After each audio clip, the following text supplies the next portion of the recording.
सीटों पर प्रत्याशी उतारे हैं। बीएसपी 7 सीटों पर इकला प्लान के मुताबिक बिसात बिछा चुकी है, तो कांग्रेस अभी मंथन में व्यस्त है। ऐसे में बड़ा सवाल यह कि यूपी में मोदी योगी मैजिक असरदार, विपक्ष कितना तैयार। आज इसी मुद्दे पर खास गेस्ट पैनल के साथ बहस।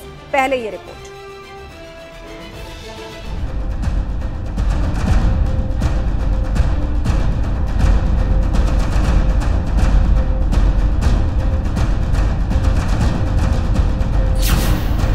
चुनावी जंग है बड़ी, आ गई तारीखों की घड़ी।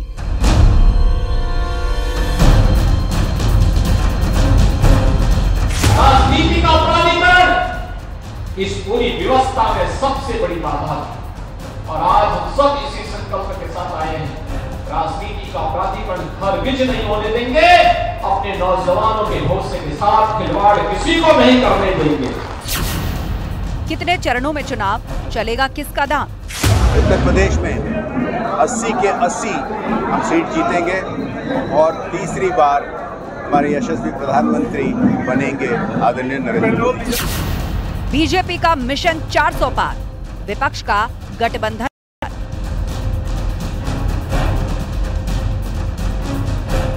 तो माफिया कौन लाया था? समाजवादी पार्टी की सरकार ने 1 डिस्ट्रिक्ट 1 माफिया देने का काम किया था। माया का इकला प्लान, किसे कितना नुकसान? देखिए, भारतीय जनता पार्टी कुछ भी कर सकती है, जनता को परेशान करने कुछ भी कर सकती है। मोदी योगी मैजिक असरदार, विपक्ष कितना तैयार?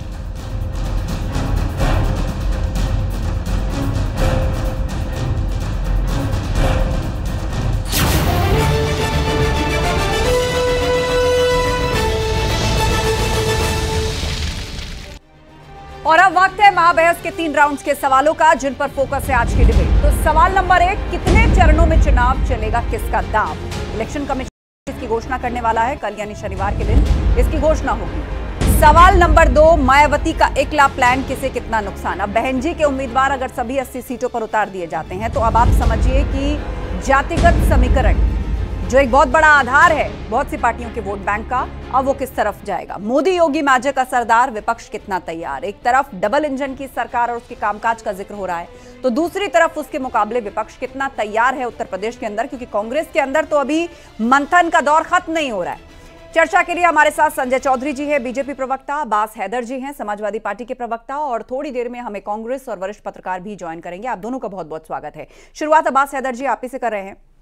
उत्तर प्रदेश की अगर बात करें, वैसे तो जो न्यूज 18 का महा एग्जिट पोल है, माफ कीजिए महा ओपिनियन पोल जो हमने किया है, उसके आंकड़ों को अगर उठाकर देखें तो 80 में से 77 सीटें एनडीए, 2 सीटें आईएनडीआईए या इसको आप कांग्रेस और सपा गठबंधन कह सकते हैं, और बहन जी के खाते में 1 सीट मिलने के आसार हैं। बीजेपी यानी एनडीए की तरफ से डबल इंजन सरकार की खूबियां गिनाई जा रही हैं, योजनाएं गिनवाई जा रही हैं, तो ऐसे में विपक्ष कितना तैयार है? अब तो बस तारीखों से हम चंद घंटे दूर हैं।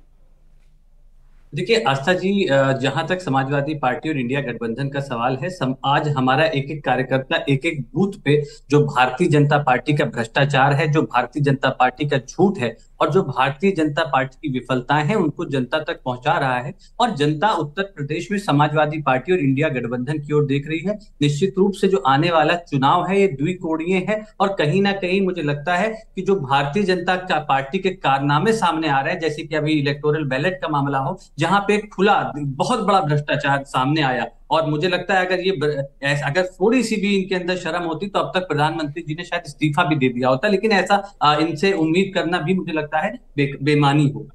जहां तक आपने अपने एग्जिट पोल की, ओपिनियन पोल की बात करी, तो मैं आपको बताना चाहता हूं, जो आपका सैंपल साइज था वो 11,000 था। अगर आप एवरेज निकालेंगे तो 11,000 में से एक व्यक्ति से आपने उनकी राय मांगी है। तो मुझे लगता है ये जो सैंपल साइज था, ये एक लोकसभा के आधार पे अगर आप देखें तो मुश्किल से 200-250 लोगों का ही आएगा। तो मुझे लगता है कि इसके आधार पे ये तय करना कि कौन जीत रहा है कौन हार रहा है, ये बहुत मुझे लगता है लोकतंत्र के साथ कहीं ना कहीं। ठीक है, अब इसका जवाब संजय चौधरी जी से ले लेते हैं। संजय चौधरी जी, देखिए, बात नंबर 1, चुनाव चाहे जितने चरणों में हो, लेकिन मतदान श्री राम के चरणों में ही होगा, ये बात पक्की। दूसरी बात, समाजवादी पार्टी चाहे जितना कहे, लेकिन समाजवादी पार्टी के साथी जो उनके साथ विधानसभा का चुनाव लड़े थे, वो समय समय पर समाजवादी पार्टी का साथ छोड़कर जा चुके हैं। सुभाषपा, महान दल और लोकदल, ये इस बात की निशानी है कि समाजवादी पार्टी हर रोज कमजोर हो रही है अपने साथियों के आधार। फिर समाजवादी पार्टी कमजोर ही हो रही है अपने संगठन के आधार पर। उनके दो राष्ट्रीय महासचिव, एक सलीम शेरवानी, दूसरे स्वामी प्रसाद मौर्य, उन्हीं पर आरोप लगाते हुए पार्टी छोड़ गए।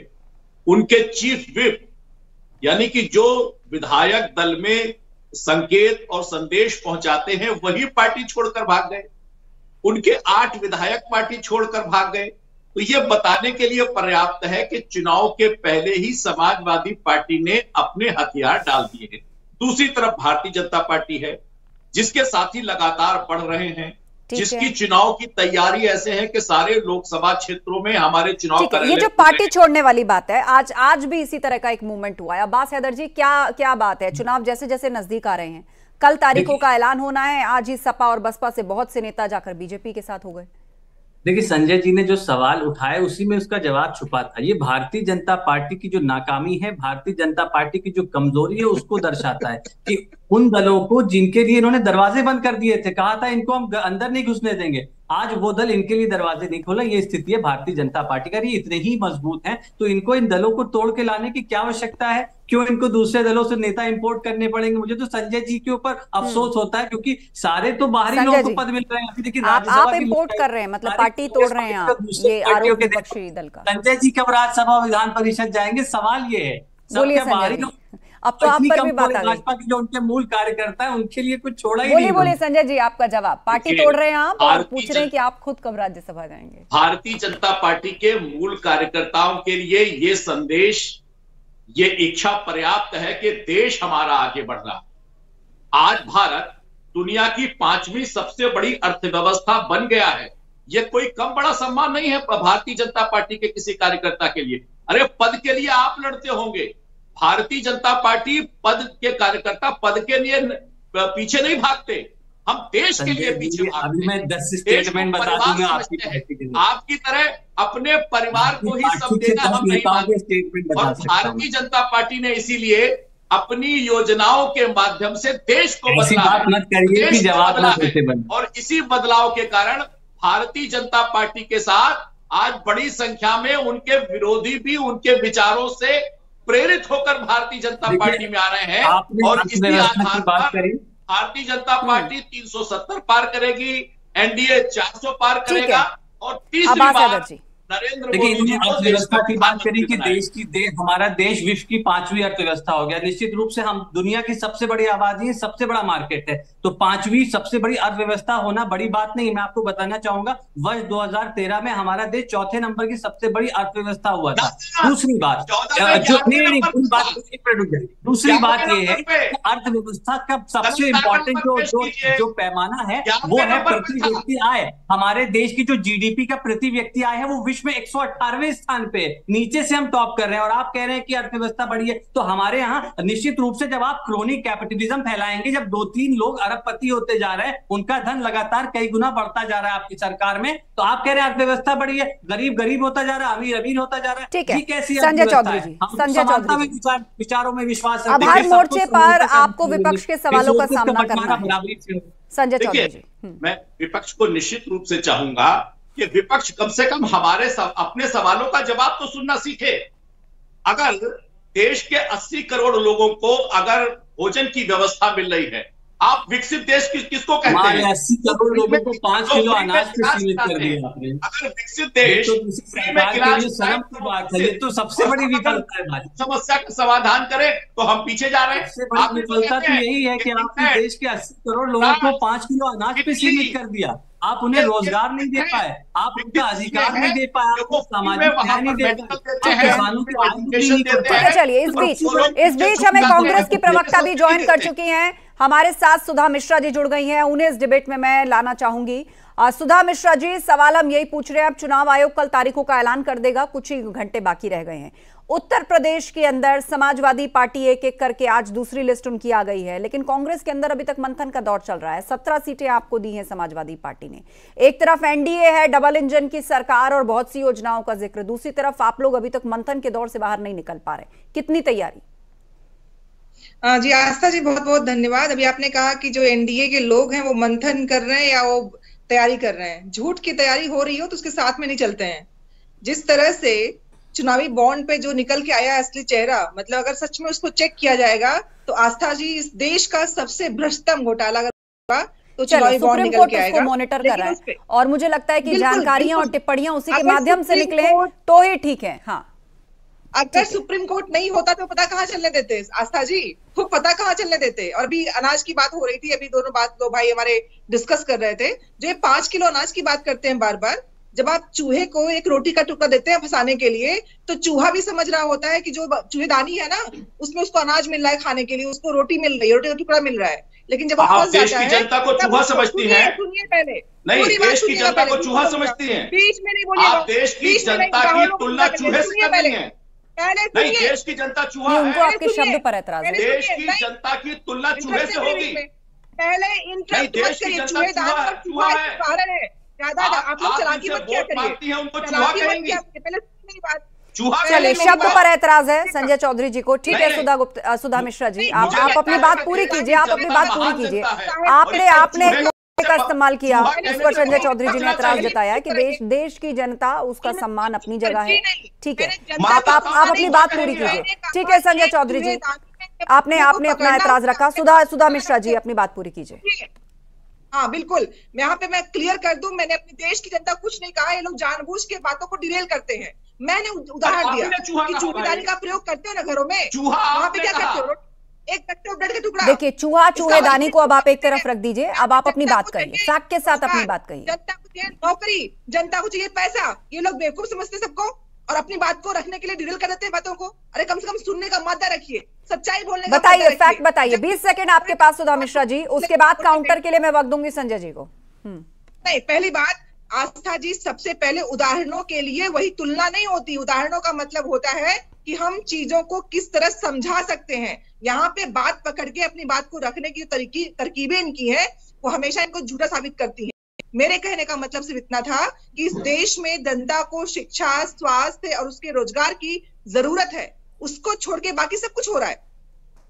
ठीक है संजय जी, रोजगार, महंगाई, शिक्षा। देखिए, निश्चित रूप से मुझे केवल 3 मिनट का समय दीजिए। 2004 में पेट्रोल का रेट था 31 रुपए कुछ पैसे जब अटल बिहारी वाजपेयी जी की सरकार गई, और जब मनमोहन सिंह की सरकार गई तो पेट्रोल का रेट हो गया 81 रुपया। यानी कि 10 साल के अंदर कितना बड़ा चेंज। और 81 रुपए का जो पेट्रोल है वो आज मिल रहा है लगभग 96 रुपए का। कितना गैप है? 10 सालों में एक सरकार इतना मूल्य बढ़ाती है और 10 साल में नरेंद्र मोदी जी के नेतृत्व में कितना कम रेट बढ़ता है। इनके समय में हमेशा महंगाई की दर पूरे 10 साल में ऑन एन एवरेज 10 पॉइंट के पास थी। आप चेक कर लीजिएगा और मैं दावा करता हूं, अभी चेक कीजिए इसको और चेक करने के बाद इसका जवाब दीजिए। आज दुनिया में भारत की महंगाई की दर सबसे कम है और भारत के विकास की दर अगर सबसे बड़ी है तो यह बताने के लिए पर्याप्त है कि भारत ने किस तेजी के साथ विकास किया है और किस तेजी के साथ महंगाई को कंट्रोल किया है। इसीलिए निश्चित रूप से महंगाई को नियंत्रित चलिए, ठीक है, मैं आप दोनों को रोकना चाहूंगी, कुछ मुद्दों पर आ जाते हैं। एक सेकंड सुधा जी, संजय जी, आपने जवाब दिया, एक दूसरे की बात का जवाब दिया। अब मेरी रिक्वेस्ट है कि अब आप लोग मेरी बात सुनिए। अब मुद्दों की बात कर लेते हैं, विषय से इधर उधर नहीं जाते हैं। यूपी के अंदर 2024 में किन चुनावी मुद्दों का जिक्र हो रहा है, हम अपनी स्क्रीन पर भी चला रहे हैं। बीजेपी यानी एनडीए कह रही है सीए लागू किया और विपक्षी दल उसका विरोध कर रहे हैं। यहां एनडीए कह रही है हमने माफिया पर एक्शन लिया, वहां पर कानून व्यवस्था पर सवाल खड़ा किया जा रहा है। यहां बंपर निवेश का दावा है तो वहां पर एमएसपी की मांग है। सुधा जी, अब सवाल आपसे भी है, अब्बास जी सवाल आपसे भी है। एमएसपी की ये जो मांग वाली बात है, अब आप देखिए कि ये एमएसपी की मांग तो उस वक्त से चल रही है जब से यूपीए सरकार आई थी, और तभी कमीशन भी बनाया गया था इसको लेकर, कमीशन की रिपोर्ट भी आई थी, लेकिन इसको तब भी लागू नहीं किया गया, होल्ड पर रखा गया। आज आप लोग चिल्ला चिल्ला कर कह रहे हैं कि एमएसपी दो, एमएसपी दो। आपके पास भी तो मौका था, आपने क्यों नहीं किया? अरे भाई, जिस बातों को लेके जनता के पास आए थे, जनता ने चुना इनको, हमने नहीं किया। इनको करना चाहिए, भारत रत्न दे रहे हैं ना, तो एमएसपी क्यों नहीं लागू हो रहा है? जनता जो देश के किसानों की हित की बात कर रहा है, आप उनको तो दे रहे हैं रत्न, लेकिन इस देश की जनता को जो जरूरतें हैं, आप बताइए, जब तक मैंने इंटर पास ना किया हो, मैंने हाई स्कूल ना किया हो, डॉक्टरेट की डिग्री कहोगे कहीं क्यों नहीं लिया? अरे भाई, देश विकास के 1 2 3 4 5 7 स्टेप बाय स्टेप आगे बढ़ता है। यहाँ पे सवाल आप लोग उल्टा क्यों करते हैं? जो चीज नहीं हुई, उन्हीं के बाद में जनता ने इनको चुन के जनादेश दिया, इनको जो काम करना था ना, कुछ भी नहीं किया। और आज देश में ये निकल के आता है कि ऐसी कंपनियां जो इस देश में इनको सबसे अधिक जो बॉन्ड खरीद रही है, चुनावी बॉन्ड, उनके ऊपर इतने केस चल रहे हैं, उसके बाद ये बात करते हैं भ्रष्टाचार। आपको सवाल उल्टा लग रहा है, लेकिन ये सीक्वेंस उल्टा नहीं लग रहा। आज आप उन आंदोलनकारियों का समर्थन कर रहे हैं और पुरजोर तरीके से उन्हीं के साथ खड़े होकर कह रहे हैं कि एमएसपी दो, एमएसपी दो। ये कन्विक्शन तब कहां गया था, ये एजर्शन तब कहां गया था जब आपकी सरकार थी? उस वक्त आपने इसकी सीवियरिटी और सीरियसनेस को महसूस नहीं किया। आज आप कह रहे हैं कि सरकार बदली तो अब आप उन आंदोलनकारियों के साथ चले गए जो शायद तब आंदोलन नहीं कर रहे थे, लेकिन मांग उनकी तब भी यही थी। अब्बास हैदर जी, मैं आती हूँ आपके पास, एक बार अब्बास हैदर जी का भी कमेंट लेते हैं। देखिए, जहां तक समाजवादी पार्टी का सवाल है, समाजवादी पार्टी सदैव इस बात की पक्षधर रही है कि जो किसान हैं उनको एमएसपी पे उनकी खरीद की जाए, यहाँ तक कि नहीं, जो एमएसपी का निर्धारण हो वो स्वामीनाथन फॉर्मूले के आधार पे हो, यानी कि जो किसानों जो इनपुट कॉस्ट है उसका 50% ऐड करके एमएसपी निर्धारित हो।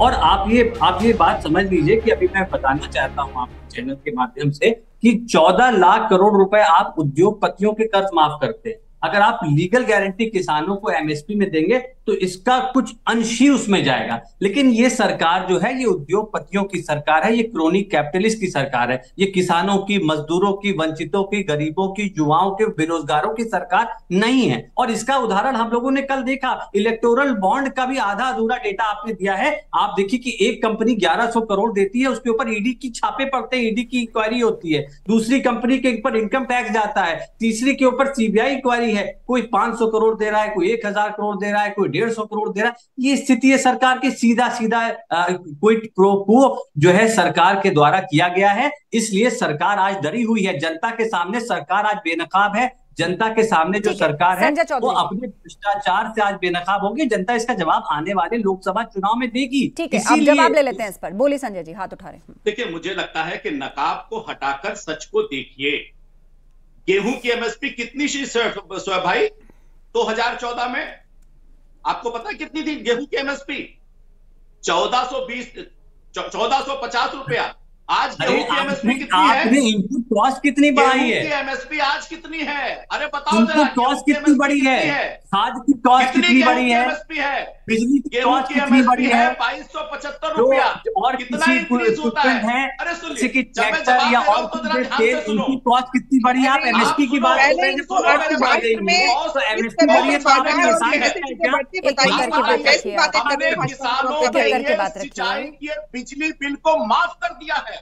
आज उत्तर प्रदेश बिजली बिल तो आपने तो आधा करने की भी बात की। उत्तर प्रदेश की सरकार किसानों के लिए कर रही है। इसीलिए और अभी तक किसानों के मुद्दों को लेकर उठा रहे थे, सबसे बड़े कांड की चर्चा आप लखीमपुर में करते थे। लखीमपुर की सुनिए ना, अरे भाई, आप गन्ना किसानों की बात करती, क्या गन्ना एक्ट के तहत एक भी मिल मालिक को आपने इंटरेस्ट लेना या अब्बास जी को बोलने दीजिए, मैं आपको अलग से समय दूंगी, मैं अलग से समय दे दूंगी अब्बास जी। संजय जी 20 सेकंड, उसके बाद आवाज है। 2022 के अलावा जो आपने मुद्दे 2022 में रखे थे, वही मुद्दे तो आज हैं। कोई मुद्दा उसमें से अलग है क्या? 2022 में किसानों के मुद्दे को लेकर आपने लखीमपुर का इशू बढ़ाया था ना। लखीमपुर की जनता ने क्या निर्णय दिया? आपको एक सीट भी देना चाहा लखीमपुर की जनता ने। 7 की 7 सीट विधानसभा की भारतीय जनता पार्टी के पास में थी। और मुझे लगता है कि किसानों के निर्णय के आगे सर झुकाइए। ठीक है, अब्बास जी आपका रिएक्शन। किसानों के बातें, देखिए, पहली बात इन्होंने कही कि इनकी सरकार में एमएसपी बढ़ी। रिकॉर्ड आपकी सरकार में किसानों की इनपुट कॉस्ट बढ़ी है, चाहे वो तेल की हो, चाहे फर्टिलाइजर की हो, चाहे ट्रैक्टर की हो। पहली सरकार है जिसने कृषि उपकरणों पे टैक्स यानी जीएसटी लगाने का काम किया। हमारी सरकार है जिस किसान के जिस हमारी जो कार्यकाल में हमारा जो मैनिफेस्टो था उसमें यूरिया के फॉर्मूले के आधार कोई मारामारी नहीं है, यूरिया की कोई कमी नहीं है। आपकी सरकार में किसानों के ऊपर लाठी चलती थी, गोली चलती थी, किस लिए? यूरिया की आज के लिए। किसानों के उत्थान के विषय उनसे भागने का काम करते हैं। आप कैपिटलिस्ट की सरकार है, आप जो है उद्योगपतियों को किया है, कभी पश्चिमी उत्तर प्रदेश में आपका सफाया होता है, लोकतंत्र भी आपको छोड़कर भाग जाता है। ये आपको दोहरा चरित्र है। दूसरी बात यही है आपका चरित्र। तभी जनता चुनाव दर चुनाव आपको हराने का काम करती है। 2022 की अगर बात करें ना, 10% वोट शेयर आपका घटा है चुनाव में। आप समझ क्यों नहीं रहे हैं कि जनता आपको नकार रही है? 2022 की राजनीतिक दल आपको छोड़कर भाग रहे हैं भाई, राजनीतिक दल छोड़कर भाग रहे हैं। आपके लास्ट मिनट बचा है मेरे पास, नेशनल ऑफिस पीएस पार्टी छोड़कर भाग रहे हैं। आपको 2022 के बाद भाग रहे हैं, आपका वोट प्रतिशत घटेगा। चलिए ठीक है, आप दोनों शांत हो जाइए। सुधा गुप्ता जी, लास्ट कमेंट आपका, और उसके बाद उस पर रिएक्शन संजय चौधरी जी, फिर मुझे शो क्लोज करना है। सुधा जी। आस्था जी, नाम ठीक कर लीजिए, डॉक्टर सुधा मिश्रा नाम है मेरा। जी जी। और अभी आपने जो इतनी कुछ बहस हो रही है, आस्था जी, किसी बात की बहस का अगर कोई निचोड़ नहीं निकलता है, उसका फायदा क्या है? मैं हमेशा कहती हूँ कि जो चीजें पिछली सरकारों में नहीं हुई, आप चुन के क्यों आए थे? आपको इस देश में आने के बाद, जनादेश पाने के बाद कुछ बेहतर करना था। आपने बेहतर जो हो रखे थे उनको सब खराब करके जितना खराब कर सकते हैं वो कर रहे हैं। उसके बाद भी आपको घमंड इस बात का है कि जनता ने चुना है। जाके प्रतिशत देख के आइए, 140 करोड़ की जनसंख्या, कितने प्रतिशत वोट मिले हैं पूरे एनडीए को?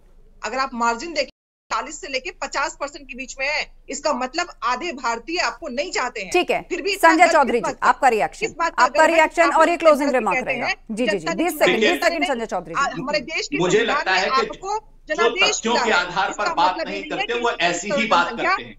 भारतीय जनता पार्टी के 303 जो एमपी हैं, उसमें 224 एमपी ऐसे हैं जो 50% से ज्यादा वोटों से जीत कर आए हैं। जरा सोचिए, आप खोलिए, 303 में 224 एमपीज हमारे ऐसे हैं जो 50% से ज्यादा वोट से जीत कर आए हैं। और यही बताता है कि भारतीय जनता पार्टी के समर्थन में लगातार वृद्धि हो रही है। चलिए, सबका फैसला जनता करेगी, सबका फैसला जनता करेगी, लेकिन ये वक्त है राजनीतिक पार्टियों के लिए सीधे तौर पर ग्राउंड पर उतरने का, और अभी तक जो रणनीति को उन्होंने धार दी है उसको सीधे तौर पर जनता के बीच में ले जाने का, क्योंकि फैसला जनता को करना है। आप सभी का शुक्रिया। 2024 की चुनावी जंग का ऐलान बस होने ही जा रहा है। अब चुनावी युद्ध के लिए किस पार्टी ने अब तक कितनी तैयारी की है, ये बड़ा सवाल है। बीजेपी यूपी में 51 उम्मीदवारों का ऐलान कर चुकी है, तो समाजवादी पार्टी ने भी 2 लिस्टें निकाल दी हैं। बीएसपी 7 सीटों पर एकला प्लान के हिसाब से अपनी बिसात बचा चुकी है, तो कांग्रेस अभी तक मंथन में व्यस्त है। बड़ा सवाल ये कि यूपी में जो डबल इंजन की सरकार है, मोदी योगी मैजिक असरदार साबित होगा या फिर विपक्ष उसे कितनी कड़ी टक्कर दे पाएगा। महाबहस में इतना ही। खबरें जारी हैं, आप बने रहिए।